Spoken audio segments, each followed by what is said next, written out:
काम है। इधर देखिए, दुर्जन सिंह नंदू किसान के घर पे पहुंचता है, नंदू किसान को बहुत मारता है। और देखिए इधर राजेश जिस समय स्कूल से वापस आता है तो अपने पिता के पास में पहुंचता है। देखिए क्या बातें करता, गौर कीजिएगा।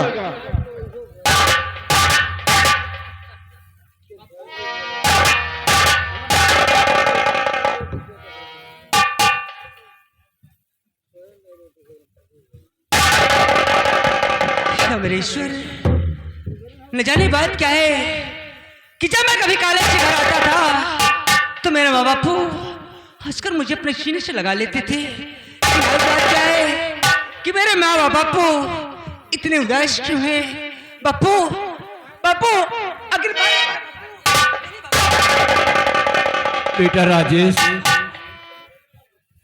तुम तो जानते हो गरीबी के कारण घर में 3-3 दिन चूल्हा नहीं जलता।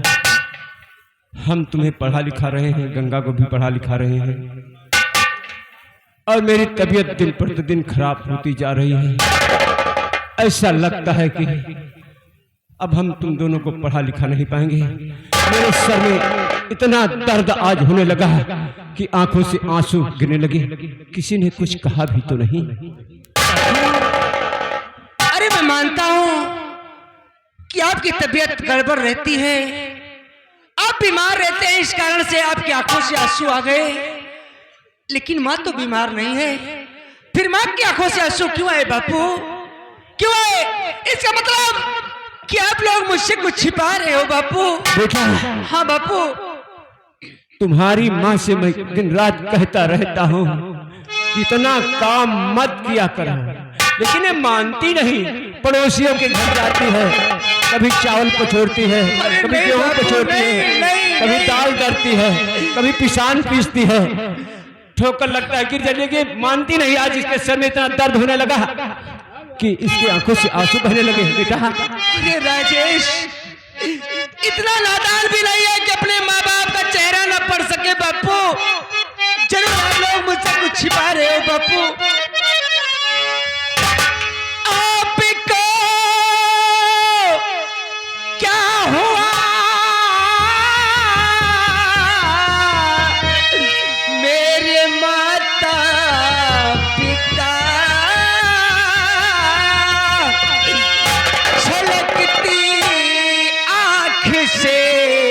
अश्क की भरे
आपसे कुछ पूछ रहा है बापू, जवाब क्यों नहीं देते बापू? क्यों नहीं देते? मैं जानता हूँ कि आप किसी सदमे में है बापू। आपको आपके राजेश की कसम है बापू।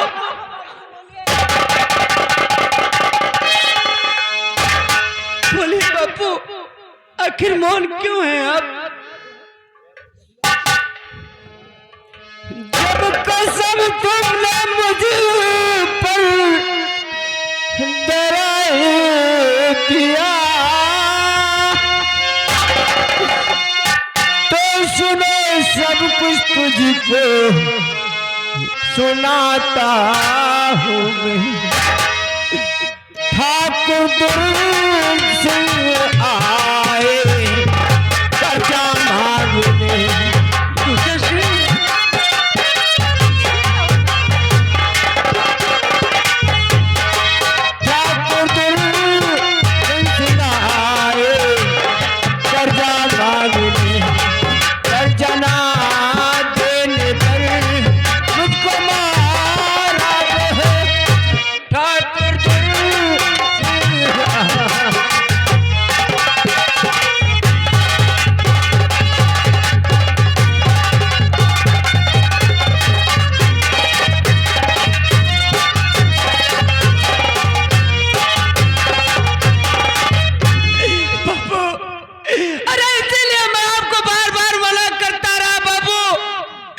अरे मुझे पढ़ाई लिखाई नहीं करना, मेरे लिए कर्जा मत लो बापू।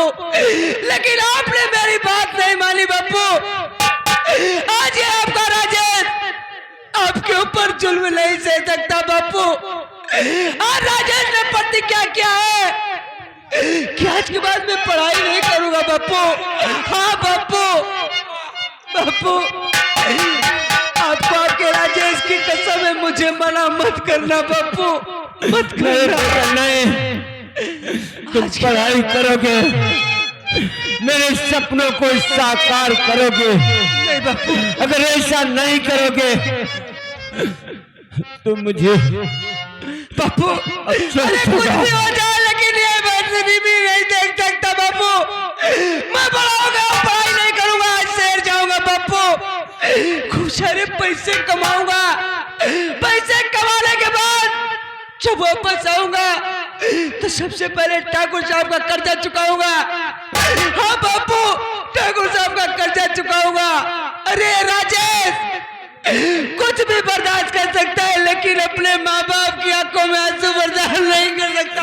नहीं बेटे नहीं, शहर में तेरा न जान है न पहचान है, कहाँ नौकरी पाएगा तू, किसके यहाँ नौकरी करेगा मेरे लाल। इसलिए हम सबको छोड़कर पर्दे से मत जा। देख सकता हूँ मैं कुछ भी होते हुए, बापू देख सकता हूँ मैं कुछ भी होते हुए। नहीं मैं नहीं दे सकता तुम्हें रोते हुए। नहीं मैं नहीं दे सकता तुम्हें।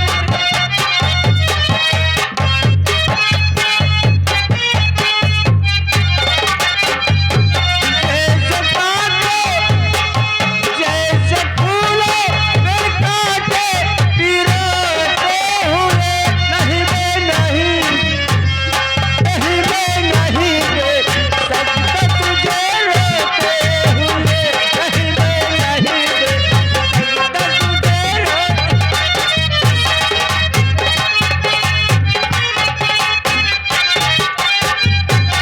देख सकता हूँ मैं कुछ भी होते हुए। देख सकता हूँ मैं कुछ भी होते हुए। नहीं मैं नहीं दे सकता तुम्हें रोते हुए। नहीं मैं नहीं दे सकता।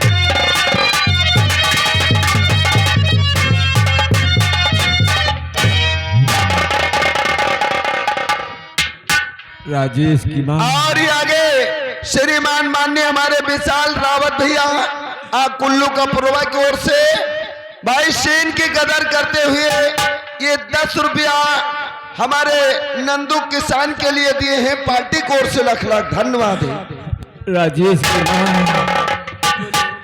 बेटा राजेश तो परदेश चला गया कमाने के लिए। नहीं स्वामी जी, ठाकुर के जुर्म ने इस मोड़ पर खड़ा कर दिया कि आज बाप बेटी को अलग कर दिया। अरे बेटी तुम। बेटी गंगा, तुम अचानक यहाँ कैसे? हाँ बापू, और माँ आखिर बात क्या है जो तुम दोनों की आंखों में आंसू? मैं बताता हूँ। बताइए बापू।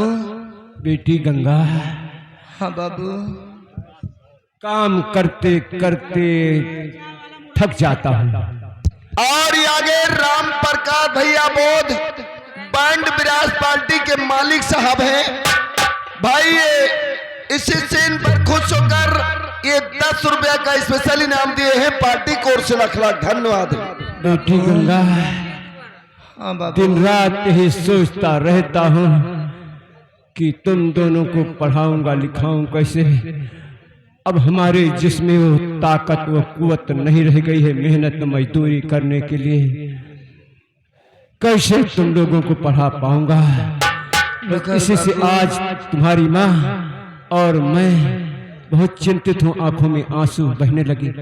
बस इस बात यही की बात है तो और कुछ आंखों- नहीं। माँ ये बात सच है। हाँ ये बात सच है बेटी। तुम तो जानते हो बेटी, मेरा मूड में दर्द हुआ करता है, इसी मारे आंसू लेकर आई थी बेटी। नहीं माँ तुम झूठ बोलती हो। नहीं बेटी सच बता रही हूँ। बात क्या है बताओ, ये माता पिता आँख से सियाई ये जलधार है।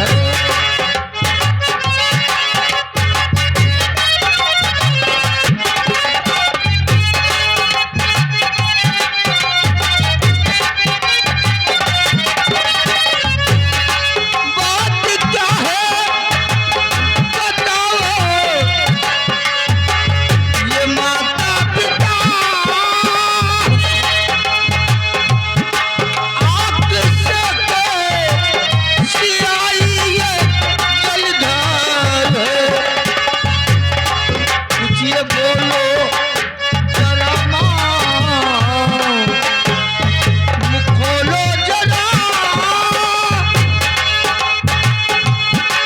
आँख से सियाई ये जलधार है।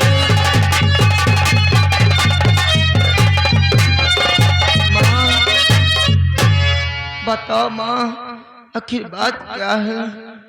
नहीं बेटी ऐसी कोई बात नहीं है, तुम तो जानती हो तब भी पूछ रही हो। तुम झूठ बोलती हो माँ। नहीं बेटी। हाँ कसम आज गंगा की मैया मेरी है कसम।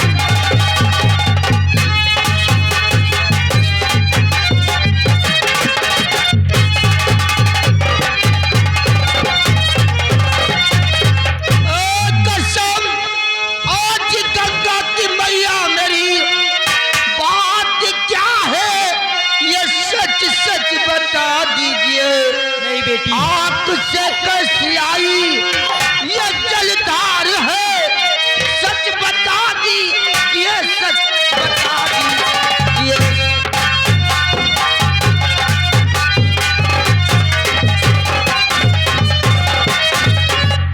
बेटी गंगा, क्या बात है बाबू। इसकी तबीयत भी खराब है, ये बता नहीं पाएगी इस समय। माँ मैं बता रहा हूँ, सुनो मेरी बात। बतलाइए बाबू। 1000 रुपये कर्जा काट कर लाया था जी राजेश के लिए और तुम्हारे लिए फीस जमा करने के लिए। 1 महीने का वादा किया था, लेकिन दूसरा महीना लगे उनका कर्जा नहीं चुका पाया।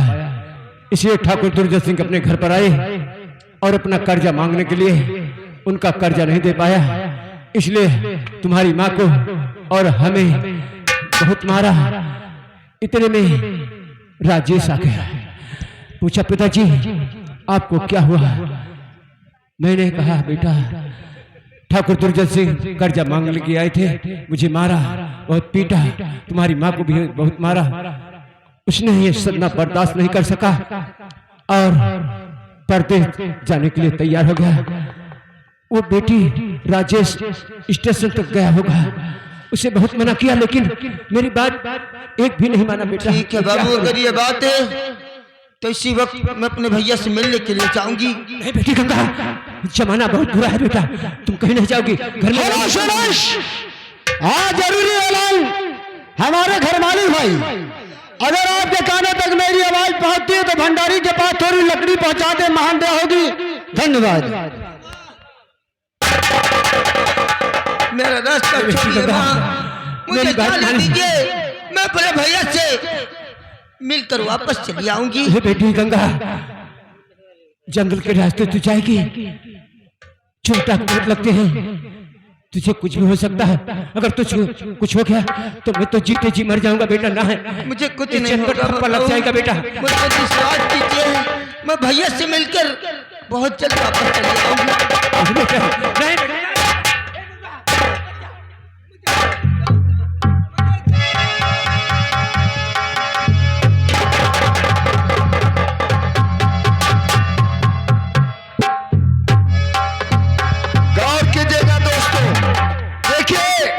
नंदू किसान जिस वक्त बताते हैं, गंगा से बताते हैं कि देखिए तुम्हारा भाई परदेश जा रहा है, और गंगा देखिए अपने दिल में क्या सोचती है कि मेरा भाई मुझसे बगैर बताए हुए वो शहर जा रहा है, उसी के पीछे लग जाती है। आगे देखिए क्या होता है, गौर कीजिएगा। बोलो चलो सोना, गंगा को रोकते हैं, उसे जाने नहीं देंगे। अब हम चलते हैं। क्यों नहीं सुनाई?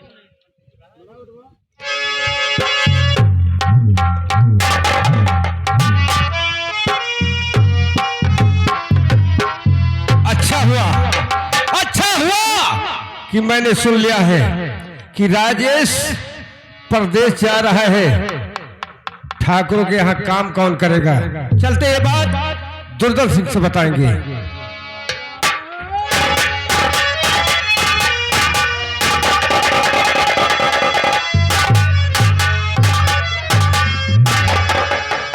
बेटा दुर्जन सिंह, पापा नमस्ते। खुश रहो बेटा। देखो आज कई दिन हो गए, ये बताओ कर्जा लेने गए थे, पैसे लेकर आए? पापा, बोलो। नंदू के पास में पैसा नहीं था, इसलिए 1 महीने की फुर्सत मैं और दे दिया। किसके कहने से तुमने फुर्सत दे दिया? अपने कहने से, अपने मर्जी से। बेटा दुर्जन सिंह, तुम्हारे इस शरारत से किसी दिन हम रोड पर आ जाएंगे। हाथ में मेरे कटोरा थमा देना, गली गली भीख मांगूंगा। नहीं पापा, अब ऐसी गलती नहीं होगी। बेटा दुर्जन, ये बता उसने पैसे देने से क्या कहा? 1 महीने की मोहलत लिया है। और 1 महीने की मोहलत दिया है? जी हाँ, वो पैसा वापस दे देगा? दे देगा 1 महीने के अंदर। ठाकुर साहब, बहुत गजब हो गया मालिक। अरे इतना घबराया हुआ है, क्या गजब हो गया? नंदू किसान का लड़का, उसका राजेश है ना, हाँ राजेश वो बाबा। परदेश जा रहा है। परदेश जा रहा है कमाने के लिए। दुर्जन सिंह, वो हराम ज्यादा मेरा पैसा नहीं दिया। उसका बेटा राजेश शहर कमाने के लिए जा रहा है। भाई जब यहाँ के किसान जब शहर में काम करी है, अच्छा पैसा लई है कमाई के, तो का तुम्हारे खेते में ही काम करे दोबारा नहीं है। सही कह रहा है पिताजी, बोलो। अपने गांव के किसान अगर इसी तरह से परदेश कमाने चले जाएंगे तो खेतों में काम कौन करेगा? बेटा दुर्जन सिंह, हम ऐसा हर चीज नहीं होने देंगे।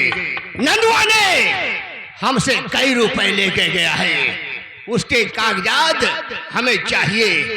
इसलिए सबसे पहले इधर आओ, हम तुम्हें एक तरकीब बताते हैं। वो हराम ज्यादा शहर कमाने के लिए जा रहा है। तुम अपना भेष बदलकर एक बुढ़िया का किसी न किसी तरह से उसके बैग में गैर कानूनी सामान रख दो, जैसे कट्टा हुआ, छेफेरा हुआ, बम हुआ, चस, अफीम, ये सब उसके बैग में डाल दो। उसके बाद हम कालूपुर थाना जाकर वहां पर रिपोर्ट लिखवाएंगे। उस पर पुलिस जाएगी, वहां पर छानबीन होगी। जब माल बरामद होगा तो हमेशा के लिए वो साला जेल जाएगा। बहुत सही कह रहे हो मालिक। तब कहा जाएगा वो परदेश। क्या देखते हो? जाओ अलमारी के अंदर जैसे पिटा हुआ रहा 315, 12 बोर, अधी, पौनी, खाने में पैक है, ले जाओ। और ये राज उसके किसी बैग को में। बताना नहीं। जाओ बेटा दुर्जन, इसी वक्त हम चलते हैं थाना कालूपुर। आओ मेरे साथ।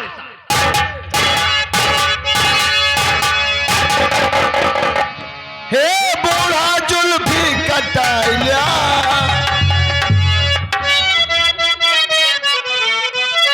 हे बूढ़ा जुल्फी कटाइया, फिर ना जई है जवानी।